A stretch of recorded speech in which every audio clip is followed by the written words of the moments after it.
Sitor Ndour, ex-directeur général du COUD, accusé de viol par sa femme de ménage de 16 ans. Sitor Ndour, ancien directeur général du Centre des œuvres universitaires de Dakar COUD, ancien ministre et membre de la coalition Benno Bokk Yakaar, est accusé de viol par sa femme de ménage qui est de surcroît encore une mineure. Ndira Dione, la mère de la présumée victime, est revenue sur les faits et au micro de Seneweb. Elle révèle que c'est au 3e jour de travail de sa fille chez le responsable politique de l'APR que celui-ci aurait abusé de sa fille. C'est à la veille de la Tabaski que la fille, née en décembre 2005, a été recrutée comme femme de ménage par le sieur Ndour. Ses tâches étaient de prendre soin des 3 filles et de son patron et de sa femme qui ne jouirait pas de ses facultés mentales. Pour un salaire de 45 000 FCFA, raconte la mère de la présumée victime. Sauf que, selon elle, son employeur avait une autre idée derrière la tête. C'est au 3e jour de travail, le lundi, lendemain de la Tabaski, que l'homme, après le déjeuner, a ordonné à ses filles d'aller faire la sieste ainsi qu'à la bonne qui est installée dans une chambre séparée. Quelques minutes plus tard, il s'introduit dans la chambre avant de sécuriser la porte et de neutraliser la fille pour accomplir sa sale besogne. Malgré les cris et appels au secours de la fille, personne n'a réagi, sûrement parce que les filles étaient dans leur chambre à l'étage et la maîtresse de maison était absente des lieux, rapporte, encore, la maman de la victime présumée. C'est une fois que l'homme a rejoint sa chambre après avoir accompli son acte, que la petite s'est échappée pour aller tout raconter à sa famille. Zone d'ombre, lenteur de la procédure. Un viol. Tout d'abord, selon la famille de la victime, confirmé par une sage-femme en service au centre de santé Philippe Maguilène Senghor qui aurait prélevé du sperme dans l'appareil génital de la fille. La famille de la jeune fille prétend détenir un certificat médical attestant du viol et un enregistrement de vocal sur lequel Sitor Ndour tenterait de les soudoyer pour faire taire l'affaire. Munis de ces pièces, ils ont déposé plainte à la gendarmerie de la Foire.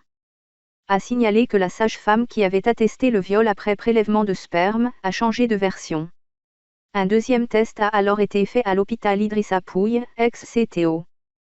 Par ailleurs, poursuit la dame, les éléments de la gendarmerie ont entendu le violeur chez lui et procédé à une reconstitution des faits avec la fille.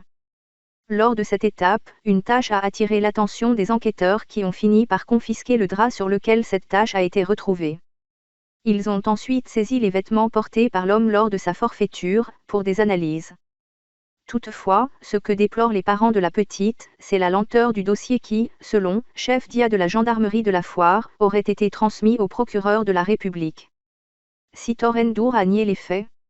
Joint par Seneweb après la diffusion de l'entretien avec la mère de la victime présumée Ndira Dione, l'ancien directeur général du COUD a rejeté les accusations, affirmant qu'il fait l'objet de chantage et d'extorsion de fonds. Mais certains éléments de l'enquête rapportés par Libération dans son édition de ce mercredi, fragilisent cette ligne de défense. Parmi ces éléments, le journal révèle une communication téléphonique entre Ndira Dione et l'accusé. L'échange a eu lieu peu après les faits présumés. Athiam ne s'était pas encore rendu à l'hôpital et n'avait pas encore porté plainte à la gendarmerie de la Foire. Au bout du fil, d'après Libération, Sitor Ndour a d'abord multiplié les dénégations. Malgré tout, souligne le journal, il a proposé à Ndira Dione de lui offrir tout ce qu'elle veut afin d'obtenir son silence et qu'elle se garde de porter plainte. Adama est venu me montrer sa main en pleurant, mais je ne lui ai rien fait, aurait déclaré Sitor Ndour lors de l'échange téléphonique avec Ndira Dione.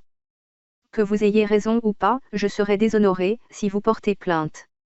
Une autorité m'a dit que si le dossier arrive chez les gendarmes, les journaux et les radios seront au courant. Je te demande de parler avec son père. L'enregistrement de la discussion, qui s'est déroulée en CRR selon Libération, a été versé au dossier que la gendarmerie de la Foire a transmis au parquet. Autres éléments ajoutés au rapport de la gendarmerie, selon le journal. Un drap portant des traces de liquide ressemblant à du sperme et une photo des poignets de la victime présumée portant des marques de violence. La même source signale que Sitor Ndour a lui-même porté plainte à la gendarmerie contre la mère de Athiam pour diffamation. C'était le 20 juillet dernier.